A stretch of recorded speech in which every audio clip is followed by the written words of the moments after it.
Hello! Oh, it's Ren Presents time. I'm your host, Ren, and today we continue with the third turn of the Shadow Tech Goddess, Stenibelle. And if I sound giddy, I guess it's because I am. One, it's Thanksgiving week, and Thanksgiving is by far my most favorite holiday. Do a Carrie Underwood, get those stretchy pants on, eat some turkey. We always have a turkey in a bag, and unlike my childhood when my dear mother would overcook turkey to death and it was the driest shit you could ever imagine. Mom came from the old school back in the country where if you wanted to eat, you had to hunt it out of the woods or shoot it out of the sky. And everything you ate, you had to cook it until it was completely defeated. Otherwise, you'd catch some sort of horrendous disease. In this case, this turkey is FDA approved. It's going to be moist and succulent. We also bought a honey ham. Love honey ham. And then we always have green bean casserole, and it doesn't matter what it says on the side of the can of soup about green bean casserole. I invented green bean casserole in 1987. Truth. We also have Waldorf salad. Everyone for Thanksgiving should have a specialty meal that's served at your table but not necessarily anybody else's, and we have Waldorf salad. Absolutely delicious. Just a sour cream, mayonnaise, and fruits, and a little honey. You let it ferment overnight, and oh my god, it's good. We have it for Thanksgiving and Christmas, and that's it. And woo is it good. We also make tortillas, some pan dulce, a few other sides, and that's our Christmas, our Thanksgiving table. Yum, yum, woo. Also, this week we will be reading chapter 4, Planetfall, and this is one of my favorite chapters in the book. I just love it a lot, for lots of reasons. I like the subject matter, and I like some of the images that I commissioned along with it. I'll show you the images as we go along in the reading at the appropriate moment, and we'll see if you can figure out what's odd or different about those images. And at the end, I will reveal the secret. So it's worth hanging out for the reveal. It's cool.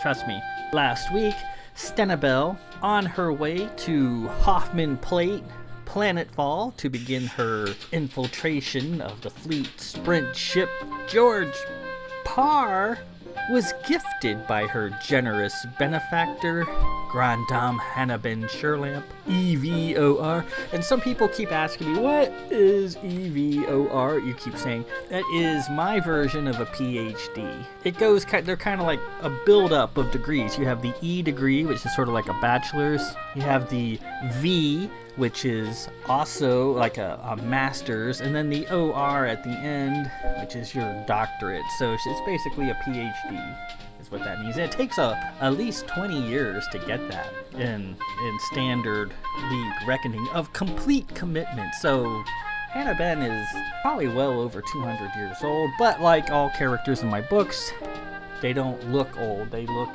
like they're in their prime. Not immortal, they're not elves, they just don't get old. And then one day, all of a sudden, they just cack off. That's just one of the drawbacks of it. Hannah Ben Sherlamp thought Stenibelle was lacking in key areas and fixed her up with some ruinously expensive bolabungs. And these bolabungs are designed to alter her personality. When she wears them, she will be basically a different person with a different set of skills and needs and wants. Stenibelle tried them out. She got one that would give her amnesia, or basically allow her to forget all the misfortune and humiliation that's been heaped upon her during her bagging, during her paneling, and so on and so forth. She also got one that would increase her tenaciousness, her ferocity, her pugnaciousness, and so on. Stenibelle knows from her Tyrolese training that these type of bolabungs can be exceedingly dangerous in terms of addiction and in terms of basically ripping her mind apart if she wears them too long. She drew up a little logbook, says, I'll wear them for a few minutes here and there, record my findings, and then, make sure I build in intervals of rest and so forth. That's how you're supposed to use these things. You're not supposed to just wear them. But as soon as she put them on, she was infused with power. She, instead of feeling timid and humiliated, was pissed off at the memory. She was ready just to fight anybody who came in the door. She's aching to go to Planetfall and try these Bolabungs out and see what she can do. And she forgets all about the little logbook that she created. And she's gonna just wear these things until she literally dies. They also presented her with a Vuncula, which is a Los Capricos weapon of the House of Grenville. Unlike her male counterparts, which can do a lot of things that Stenibelle can't, in this case, the Vuncula is something Stenibelle can do that they can't. She's trained in how to use this weapon. And she picks out a huge one, a one that's big and heavy and made for a guy.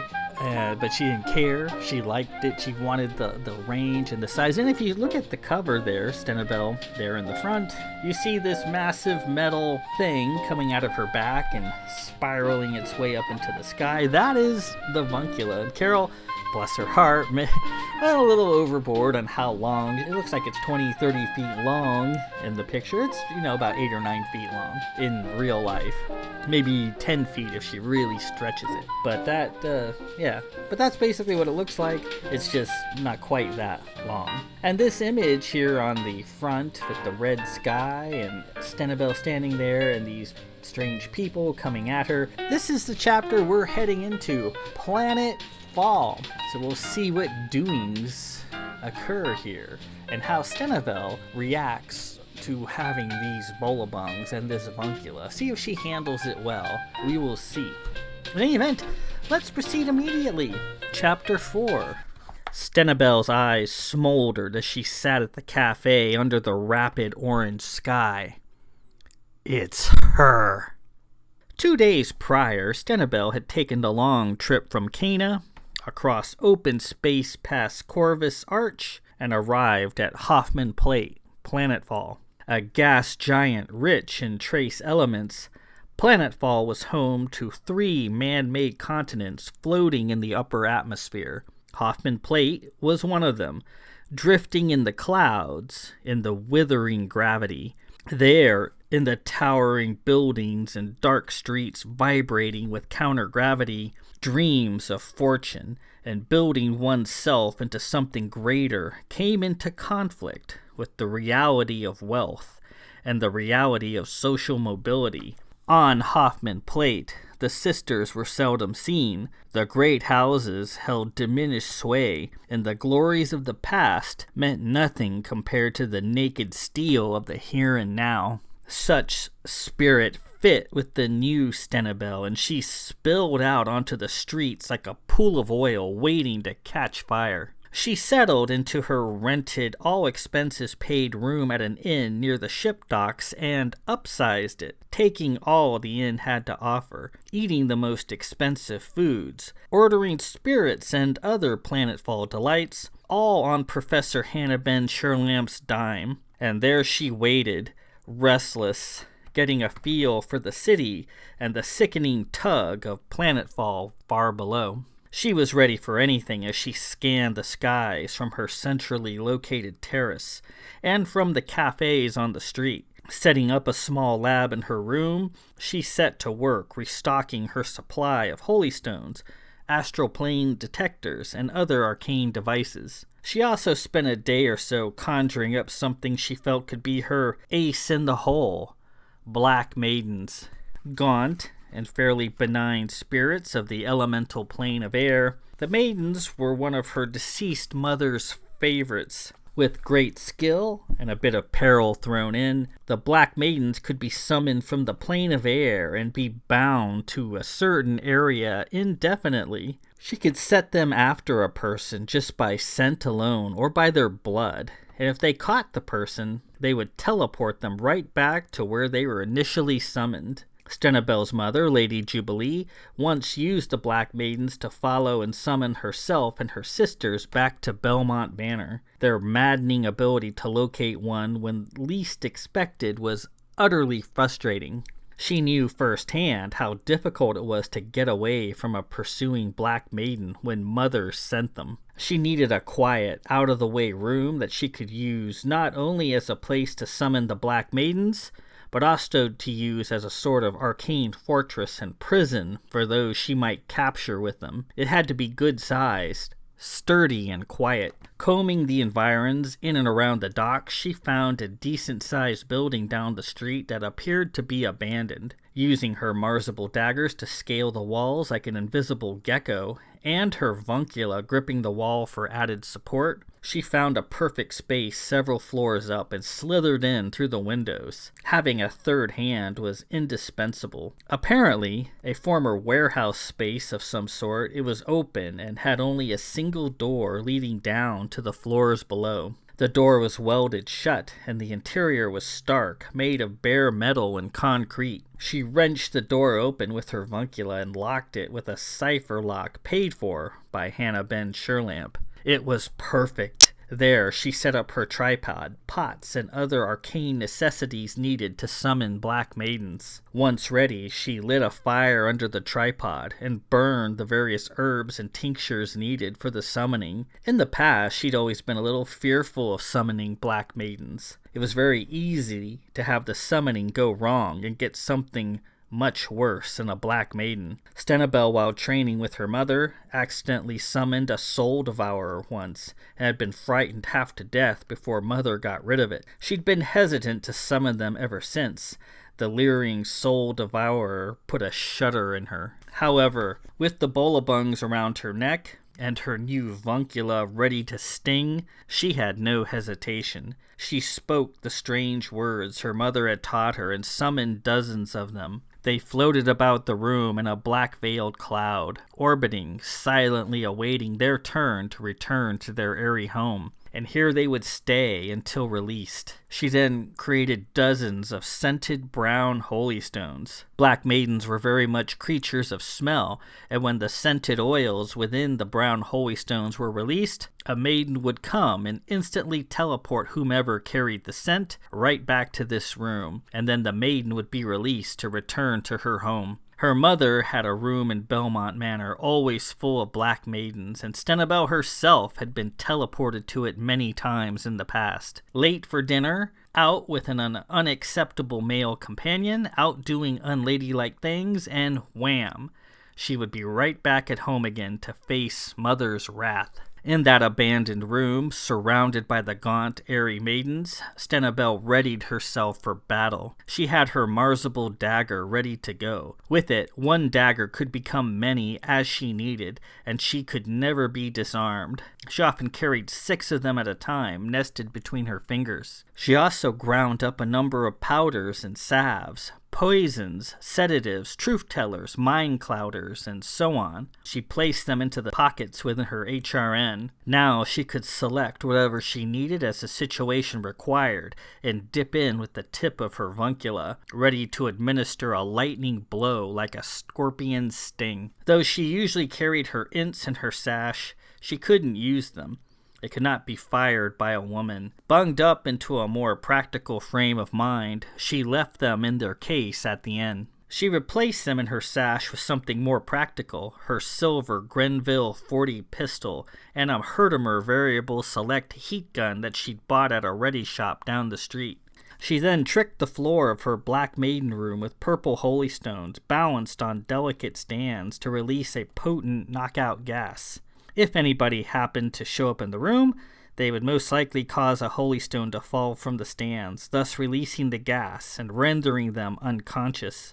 Stenibelle herself had built up an immunity to the gas during her years of training, and she used her little dungeon quite a bit in the idle time waiting for the George Parry to arrive. She had taken to petty robbery, seeing people passing through the docks, seeing them walking about alone off of newly arrived ships, wearing interesting rings, jewelry, and other assorted trinkets, some a bit sickened and disoriented from the anti-gravity. Stenibelle brazenly stalked and fell on them like a common thief, creeping up on them, fooling them with batted eyes and pretty smiles, and then getting them with the brown holy stone, watching the maiden appear and then seeing them vanish. Returning to her dungeon at the end of the street, she found her victims unconscious on the floor near cracked open purple holy stones. Stealing what she wanted, Stenibelle cast them out into the alley where they would eventually wake up.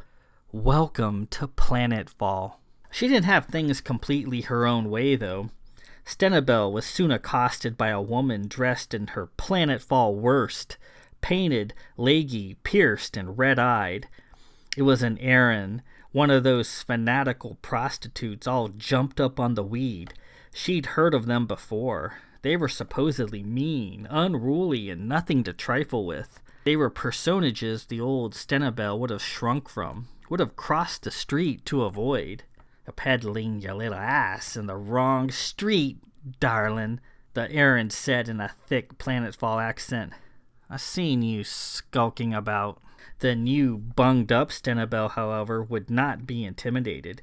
She bellied up to the woman, got into a shouting match with her, and they ended up in an alley. Stenibelle had never been in a street fight in her life, never even come close. Yet there she was in a full-on, fist-swinging, clothes-tearing, hair-pulling brawl with an Erin prostitute over, of all things, whoring turf on Planetfall. She was actually enjoying it. The contact, the noise, hearing the horrid woman grunt and groan with every blow, listening to the fabric of her clothing rip between her fingers, and utter oaths and curses as she, not Stenibelle, slowly wore down. Stenibelle could have vunculated her and could have stabbed her or shot her, but instead contented herself with a mere beating. She blackened both her eyes, knocked out a few teeth, and then, almost mercifully, applied a brown holy stone. The Black Maiden appeared, and the battered prostitute vanished. Later that evening, Stenibelle passed through the cipher-locked door and found the woman in the dungeon along with a few other victims, face down and unconscious, the room stinking of purple holy stone gas. Stenibelle robbed her and the others blind and put them all out in the alley on top of the trash. The next day, Stenibelle was accosted yet again as she sat at an outdoor cafe drinking a coffee, this time by the horror's master. "Inga! Inga!" he called from the roof of a nearby building, calling her some sort of bad Planetfall name. Several people sitting nearby stood and took their leave, leaving Stenibelle to her apparent fate. She calmly drank her coffee and watched as the man and two garish horrors dropped down. The three of them were wearing those odd flying suits popular on Planetfall, their clothing taking on a stilted, bat-like appearance as they flew. They came down and approached. The man, a seedy Planetfall whoremaster, stood there in butternut, backed up by his two horrors in unsightly, whoring gowns, all spoiling for a fight, all spoiling for revenge. "Sainga!" the dirty, butternut-dressed man said. "Think you to cut into my profits, do ya? My ladies work these streets all the way to the docks. If you think I'm going to allow you to run a trade on my time, you're sorely mistaken. Get up!" One of the horrors reared back and pounded a knife dripping with cheap poison onto the tabletop. A situation like this would have once been the stuff of her nightmares. Now she sat there in grim excitement. What to use on these people? What to do to them? Her mind boggled on it for a moment. Covertly within the folds of her HRN, she slid the battle club of her vuncula into a pocket full of fine powder. It was time. The two armed horrors came at her, slobbering for a fight. Fatum! Fatum! The vuncula shot out twice, pricking the horrors each in the neck, getting them with sleeping powder, and they went down without a hitch, their poisoned knives clattering to the street. The butternut whoremaster was open-mouthed shocked, seeing his rough-and-ready girls eliminated so quickly. And though he'd been looking right at them, the vuncula attack was so swift and precise, He had no idea what had happened. One moment they were up, the next they were down. He drew a hit-6 fraglock pistol from his filthy coat. Bam! This time she balled up the Vuncula's battle club into a fist and crossed his face, breaking his jaw with ease. Bam! She slammed him in the other direction with devastating force, and he went down, eyes watering, jaw ajar, dropping his pistol. That fast, the fight was over. Stenibelle seated herself and resumed drinking her coffee. The whoremaster crawled away, leaving his girls on the street. She anticipated no further troubles. Thus armed and tricked out, and having established her turf by force of arms, she waited for the George Parry to arrive. There was no posted information on when it would arrive, as the fleet did not share such things openly. However, bunged up with new persistence and resourcefulness, Stenibelle wasn't going to let that stop her. She made friends with the unsavory locals and the dark men rolling back and forth near the docks, the errands fretting for their livelihood, but giving her space. Using her feminine guile in a seductive and ferocious manner, she quickly had several men under her sway. One man with ties to the Astro Traders told her that the George Parry was orbiting Cana at the moment. The word was she was soon to set out for Planetfall. Some of the men told her the George Parry was hiring K-lister crew out of Anaris. The inside word was that the George Parry was doing something illegal, possibly running contraband to the Zaffins. The men's price for their help was the usual when dealing with a pretty young woman. They wanted sex. When she felt inclined, she offered it to them. Other times, she incapacitated them with a kiss in the neck from her Vuncula and left them passed out in her chamber of horrors. Before taking her leave, she would empty their pockets and rob them blind, her dungeon filling with loose odds and ends from her victims, money of various currencies, neckties, brooches, pins, cred sticks from Baz, papers, handkerchiefs, timepieces, hats, attaché cases, hollow pads, latchkeys, small arms, and on and on. She had even stolen somebody's shoes. 2 days later, standing on her rented terrace, she watched the long straight line of the George Parry come down through the banded clouds above the containment dome and make berth at the docks. Her Cyril Cone information from Professor Sherlamp barged into her head. Infiltrate the George Parry. Get the stellar location of camera. All other considerations secondary. But she was having so much fun abducting and stealing and fighting. Stenibelle put on her HRN hat and made her way down to the dock. She couldn't help herself. She abducted 2 more lone passers-by along the way. It was so easy. There it was at last, her quarry, the George Parry, lashed to the dock, white as snow, 10 stories tall. The main gangway was open, and people in fleet uniforms were coming and going at a busy rate. As she looked at the people coming out of the ship, she was suddenly engulfed with information. That man there, he's Gregory DeLopo of Baz, cook's mate. The woman with the pad, she's crewman Endry of Chol, logistical wing. Professor Sherlamp's Cyril Cone, she must have downloaded the entire known complement of the George Parry's crew into her brain. That would be a big help going forward. Trying to blend in, she made her way to the gangway and attempted to enter the ship. A Marine standing guard tipped his hat and stopped her. "Good day, madam. Well met," he said. "Have you business aboard the ship this afternoon?" "I'm here to see Captain Duval." The Marine checked a pocket terminal.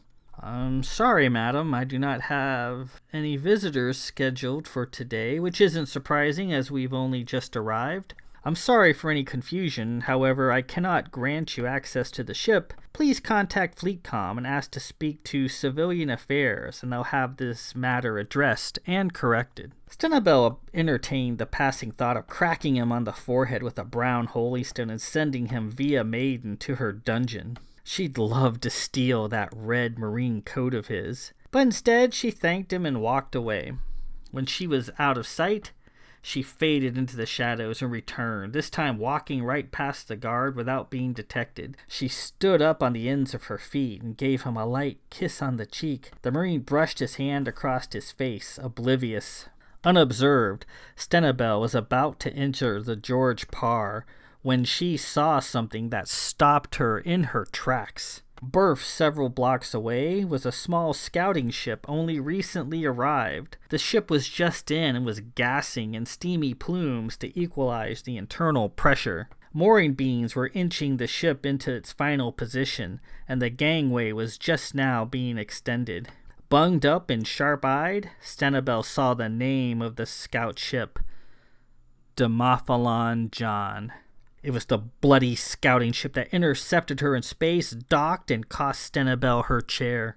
Forgetting about her mission, she dropped out of the shadows and made her way to the ship. She arrived at its moorings just in time for the gangway to be secured and the main hatch to be opened. People began spilling out of the ship onto the dock. Once the memory of this ship, even the sound of its name, caused her nothing but grief and humiliation. But now she leaned back against the brick wall and watched the fleet crew and various other persons filter off the ship, some engaging in business with the dockhands, others dispersing into the depths of the city. Some of the men coming off the ship cast her an approving eye as they passed. A tall, stern-looking woman in a fleet uniform and long brown hair emerged from the hatch and came down the gangway.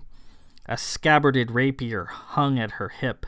Stenibelle noticed how the fleet crew and others got out of her way and generally avoided her as she passed. With her nose buried in a portable terminal, she moved onto the dock and turned left into the mass of city buildings of Hoffman Plate. "Are you Lady Stenibelle of Belmont, South Tyrol?" She remembered.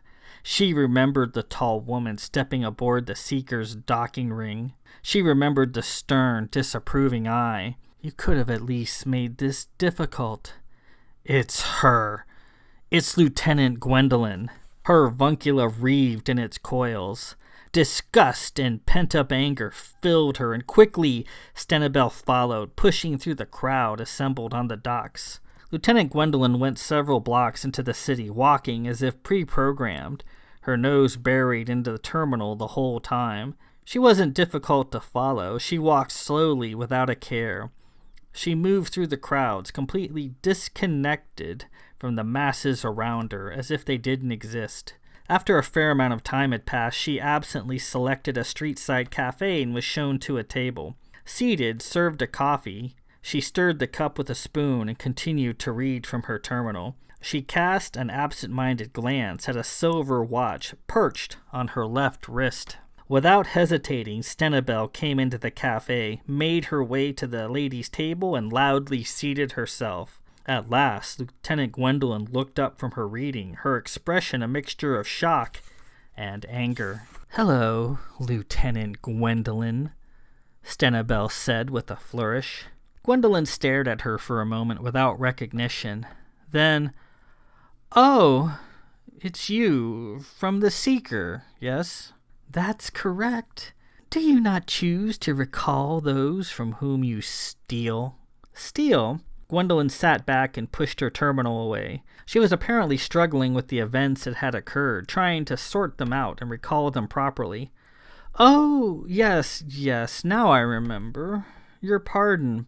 Aren't you supposed to be in prison?" Stenibelle gave a wicked smile, showing her teeth. "I was released. I saw you walking off your ship and couldn't resist the urge to say hello." Gwendolyn regarded her for a moment and returned to stirring her coffee. "Yes, well, I did my duty and followed my orders. You don't have to be happy about the matter. I suggest you take advantage of this second opportunity you've somehow been granted and apply yourself to matters better suited to you." Stenibelle placed her small hands on the tabletop and clawed at the fabric of the tablecloth. "Matters better suited to me. And what might those be? I'm certain I don't know. Sitting in a parlor, perhaps? Waiting for some man to come twirling by and sweeping me away? I have spent the last 7 months in prison wondering what I'd say if I ever saw you again. I do believe that I hate you." "Truly," Gwendolyn said. "Well, I do not hate you, Lady Belpre." "Belmont!" she yelled, slamming her fist on the tabletop. Gwendolyn raised her eyebrows for a moment and then returned her attention to her terminal. "I will ask," Stenibelle said with a certain tautness in her voice, "what are your lingering impressions as you boarded my ship and cost me my command and my freedom? What stands out?" "The matter is faded in my memory." "Put your head into it. I'm certain it'll come back to you," Stenibelle growled, grinding her teeth. Gwendolyn thought a moment. "If you like. I thought you were a little girl in matters well above your depth. I don't recall seeing any particular ingenuity, initiative, or charisma on your part. Your motley crew, if I recall, seemed to have more drive and pluck than you did. You realize, of course, you could have been responsible for their deaths. The Seeker was not habitable, and I'm glad I put a stop to your misadventure before anybody got hurt. Finally, if I'm tasked to be honest, I thought you looked scared. I pitied you, actually." Stenibelle seethed. "I see.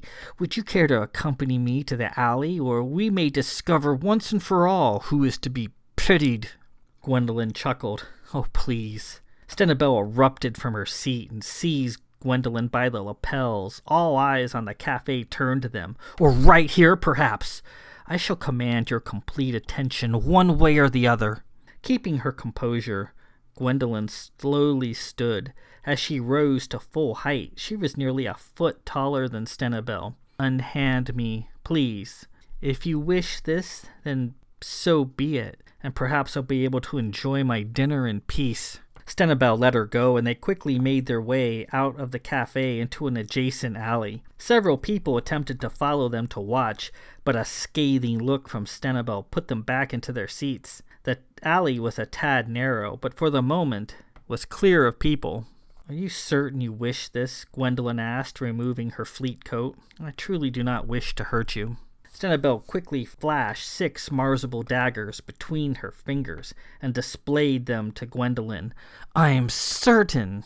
Gwendolyn was nonplussed. "I am not going to duel with you, Lady Belmont.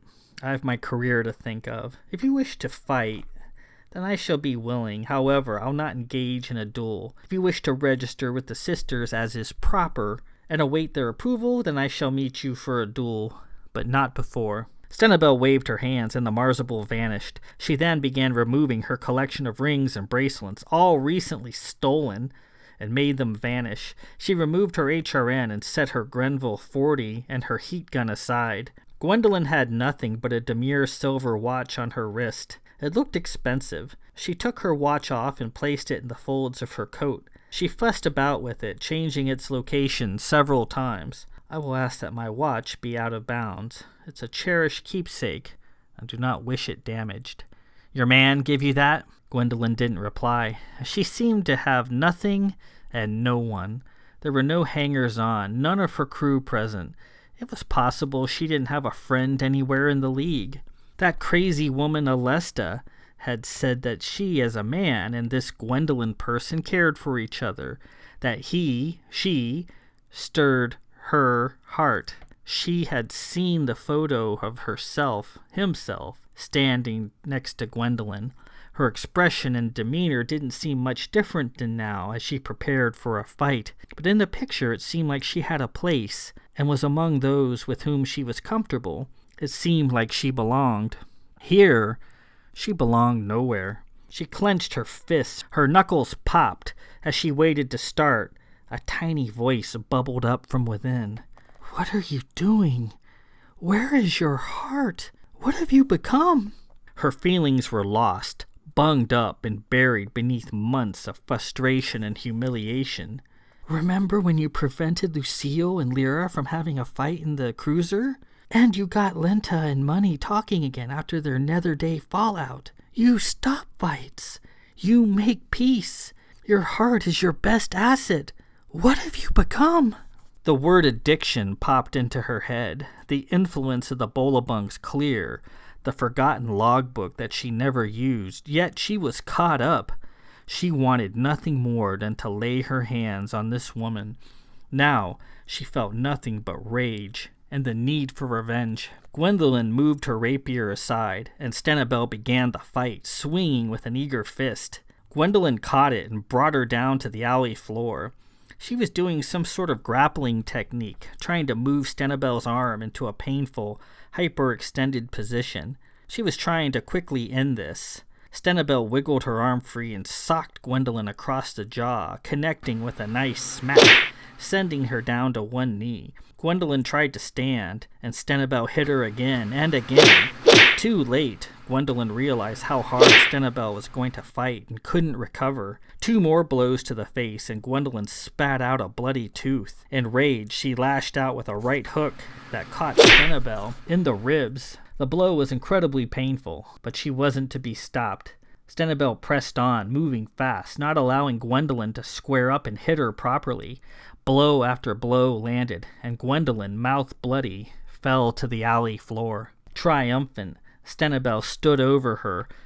Gods, but didn't that feel good? Stenibelle wrenched her up by the lapels. Gwendolyn's head lolled back, her mouth open and lined with blood. "You awake?" she asked. No response. Gwendolyn was either unconscious or on the verge of it. Stenibelle leaned down and gave her a long kiss on the lips, imagining herself as a man and kissing her in such a fashion, dominating her, imposing her will and her strength. She was carried away in the moment. She felt powerful. She let Gwendolyn fall and licked the blood from her lips, savoring the taste. "Oh, my dear, how I love you," she growled in an ugly voice. In the tussle, one of them had kicked her folded fleet coat, and her gleaming silvery watch lay on the alley floor. Stenibelle wanted to hurt Gwendolyn and keep on hurting her. She stomped on it with the heel of her boot. Nothing happened. The watch appeared to be quite tough. She stomped on it again and again. The crystal cracked, and the hand stopped moving. She was still not done torturing her. She waved her bloody hand and produced a brown holy stone. She broke it open on Gwendolyn's sturdy forehead as if she were cracking an egg. A black maiden appeared a moment later and whisked Gwendolyn away to the dungeon down the street she had prepared. Thoroughly satisfied, she put her coat and other accessories back on. She pocketed the broken watch as a memento of this victory and returned to the cafe. She sat down at Gwendolyn's table and ordered dinner. There were a few fleet personnel sitting at the cafe, possibly members of Gwendolyn's crew. None of them seemed concerned about her absence or checked the alley to see if she needed assistance. None of them seemed to care. Gwendolyn's coffee and terminals sat there on the table, cold and forgotten. And with that, we conclude Chapter 4, Planetfall. So we see Stenibelle is not acting like a typical protagonist. She's actually very antagonistic, doing rotten things. She's robbing people. She's kidnapping people. She's beating people up. Not very staunch behavior from our heroine of this book. Under the influence of these bolabungs. So yeah, Stenibelle is a pretty abhorrent person at the moment, and she's playing with fire. As I said before, wearing these bolabungs is extremely dangerous and is probably going to end her life. Seeing Lieutenant Gwendolyn, the central character in her unseating and paneling, and the actual face, the actual one that she blames for everything, for the whole Seeker affair, even though Lieutenant Gwendolyn was just doing her job, doing what she was ordered to do in aborting her ship and taking her into custody. Stenibelle pretty much blames her for everything. Seeing her on the docks in Planetfall, there's going to be no stopping her, and these bolabungs don't give Stenibelle any extra abilities. They don't make her super strong or super fast. They don't give her any superpowers. They just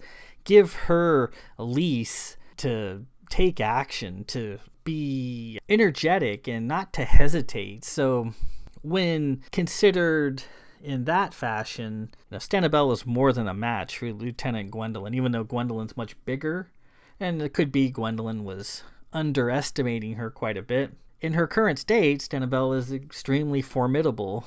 She quickly defeated the much larger Gwendolyn. We will see how this shit plays out. Can't really have a story with the protagonist in this condition for too long, because it's really not going to have much of a story if she stays that way. Next chapter, chapter 5, Aram and Alesta return. So we'll see what shakes loose of that. Now, I had mentioned one of my favorite pictures is in this chapter, and here it is right here. It's a picture of Stenibelle at a coffee shop or cafe being confronted by 2 flying prostitutes of Planetfall, and it's painted by the amazing Fantasio, and it's very, very good painting. Anything odd about this painting? Any thoughts? These characters in this painting are actual real people. These are real people that the artist Fantasio painted over and embellished. Here is the real picture. Sitting there in the role of Stenibelle is Karina Godica, and she is a professional female wrestler from Moscow. I got to know her on Facebook. She popped up on my People You Might Know, and I thought she kind of resembled Stenibelle a little bit with the black hair and so forth. I reached out to her, and she was like, "Well, I will pose for you. Just tell me what you need, and we'll do it. And my friends will help out." And so the other 2, those are her friends, and they are also Russian professional female wrestlers. I think one of them might not be, but one of them is. And there it is. And Karina and her friends did this picture in her daughter's bedroom, and it was a lot of fun. Karina Godica, an amazing person, lots of fun, very friendly. So anywho, that's the secret behind this picture. And again, next week, Aram and Alesta return, and because Stenibelle needs help right now. She needs a helping hand, or possibly a kick in the butt. And so we'll see what happens next week. Until then, this is Ren Presents. I am your host, Ren. Peace out.